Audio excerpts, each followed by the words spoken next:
Alright, what's up y'all, it's LakerFan here. As y'all can see, we're going over the top 5 2v2 lineups in NBA 2K21, and we got a 6'5 play sharp, 6'4 play sharp, 6'3 play sharp, 6'2 play sharp, and 6'1 play sharp.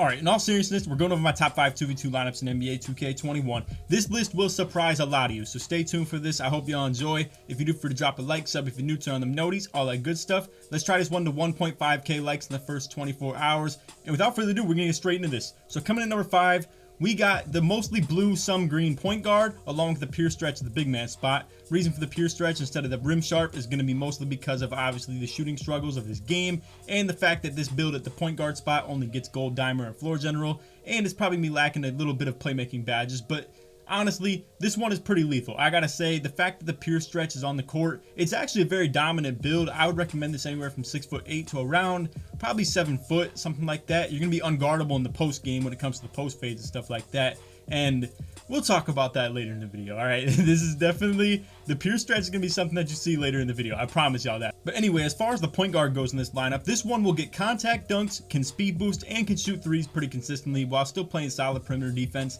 And generally when it comes to the play sharps, that's all you're gonna need. You don't really need the interior defense too much. So I gotta say, this lineup is still kind of a sleeper. Obviously, we know this isn't something that's gonna be extremely competent when it comes to the twos, but it is still a viable lineup that you can run if you wanna be different.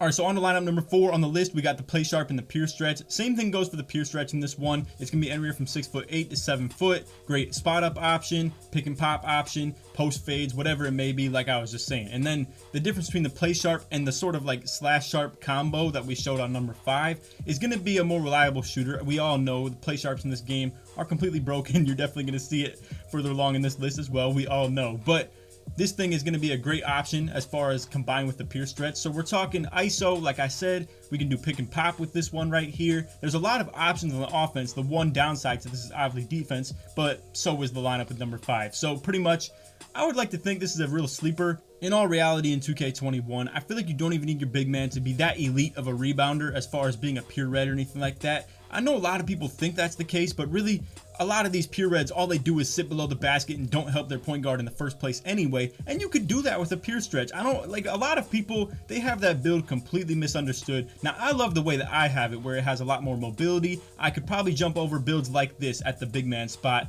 where they're not gonna be able to jump with me in the rebounds. A lot of these people, they make a pure red just to sit in the paint and not help their point guard at all, when really that's the strength of their build. They could hedge out a little bit further, still grab the rebounds, but really, like I said, all they do is just sit below the paint anyway, and this is a build that you could get away with doing that. And if you're committed to the whole no help defense, no stepping out the paint, you can still rebound with a pure stretch any day, and it brings a whole lot more to the table offensively as far as the versatility, the pick and pop, post fade, like I said, all types of stuff like that, and allowing your point guard to ISO as well. And really, people sleep on the ISO defense this year. It's just there's not many builds that are viable for the ISO option, but this play sharp, absolutely. It's so hard to play ISO defense in this game because flat out your only hope is just hope they can't shoot. Really, it's so impossible to defend these people with how unresponsive defense is in this game. Alright, man, so like I said, we got some surprises on this list. Coming in number 3, we got the play sharp and the pure red. The pure red being anything you want between the point guard, the big man, the paint beast, two-way finisher, whatever it is. And then same with the play sharp, anywhere from 6'1" to 6'5".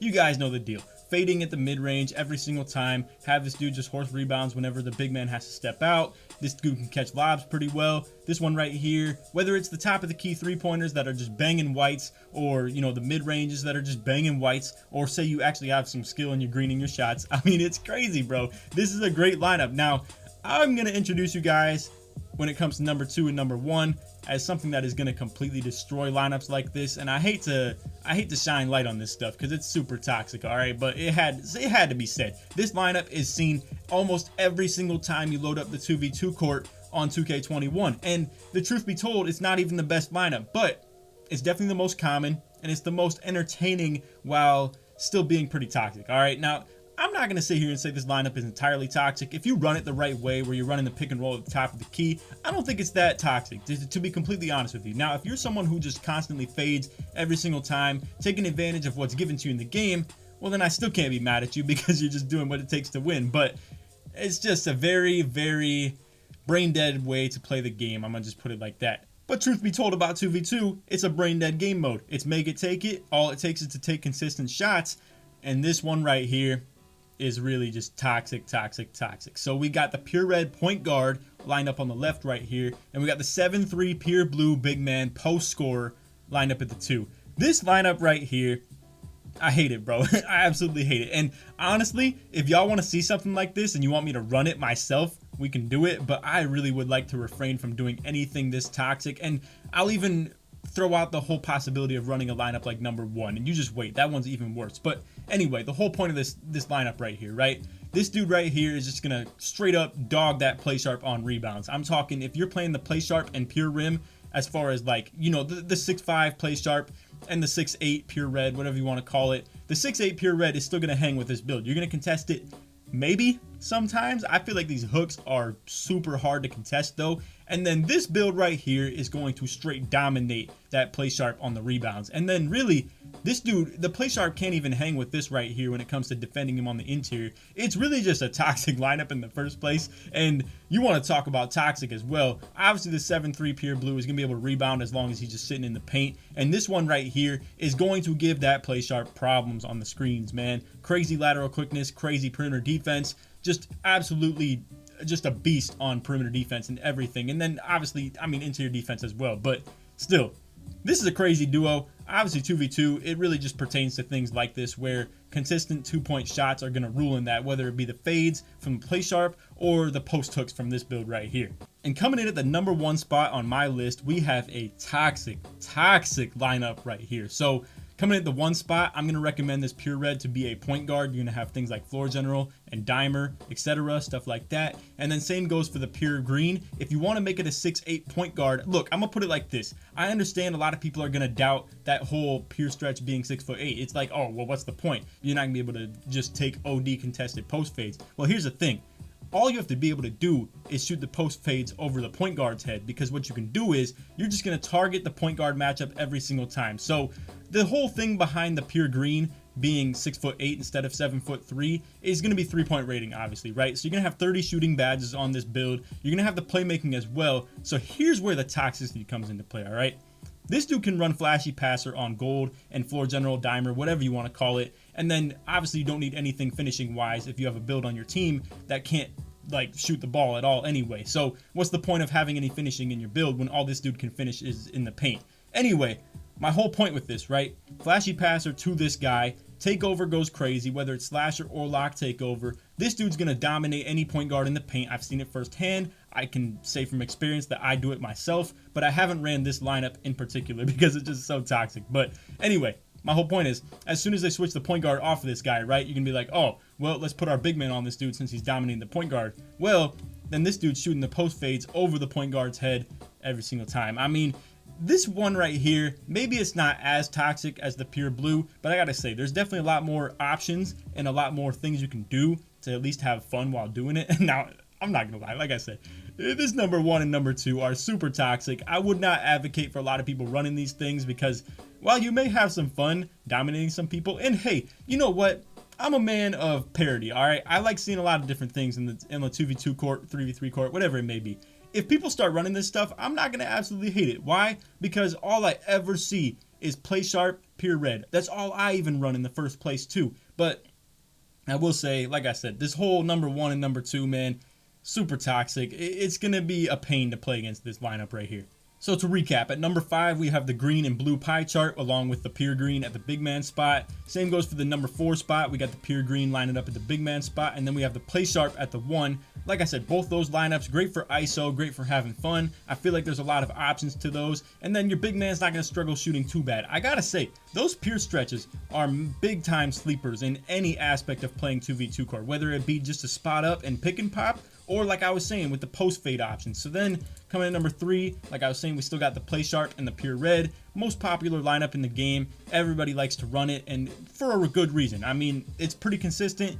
The point guard never really is going to have too many struggles getting open because there's always going to be something. It's either people are going to play too high on the screen and let him get to the close fades every single time, or people play too low because they're trying to take away the fades, and then just like that, you're shooting wide open threes that you're probably going to make almost every single white on anyway. I really do hope they fix this stuff, to be completely honest with you, but for the sake of the balance of 2v2 court, like I said, number 2 and number 1, are ridiculous. They didn't touch anything when it comes to post scoring. The shot stick aiming is ridiculous. So when it comes to the post fades and post hooks, whether it be the pure blue taking the hooks or the pure green taking the fades, it's ridiculous, bro. I mean, it's awful to see such a thing be so dominant. But like I said, this is how y'all wanted it. The 2v2 court being make it take it equals toxic builds like this ruling. Now, I gotta say, with every video I ever do on 2v2 court, because I love to just, you know, create controversy, I guess. If they would make alternating possessions on 2v2 court, toxic lineups like this wouldn't even exist. All they would ever get is consistent 2-point shots, and just like that, the play sharps who look for 3-point shots, and even the pure stretches and stuff like that, or for instance, the play sharp and the pure stretch together equal great opportunity to find 3-point shots, and just like that, you're scoring more points per possession than your opponent, where it's gonna be things like this, where pretty much this dude's taking fades every single time. As long as you have the point guard on this guy, he's gonna be dominating him down low. And then just like that, like I said, the rebounding aspect, the defensive aspect, as far as him just locking your point guard up, things like this don't exist as much because all they're gonna do is score 2 points. So it is what it is, man. Like I said, a lot of times I just don't like this 2v2 court in the first place, just because of the make it take it mentality, where it's just consistent 2-point shots rule. That's just how it is. But anyway, that's all for the video. I hope y'all enjoyed. If you did, feel free to drop a like, sub if you're new, turn on them noties, all that good stuff. Like I said in the intro, try this 1 to 1.5k likes in the first 24 hours. Leave some feedback too. Let me know if you disagree, agree, whatever it may be. If you absolutely hate me for putting people onto the pure green and the pure blue at 7-3. Listen, man, it is what it is. Like I said, feel free to leave your feedback. Tell me if you absolutely hate that. Tell me if you would like some parity to be in the game as well. And granted, the fact that I don't have a pure playmaker on here in the first place just speaks to how the balance in this game definitely lacks. That's just a fact. But anyway, like I said, feel free to drop a like, sub if you're new, turn on them noties, all that good stuff. If you made it to the end of the video, put 2v2 in the comments to show your support that you made it all the way through. On that, hope y'all enjoyed, and take it easy, man. Peace.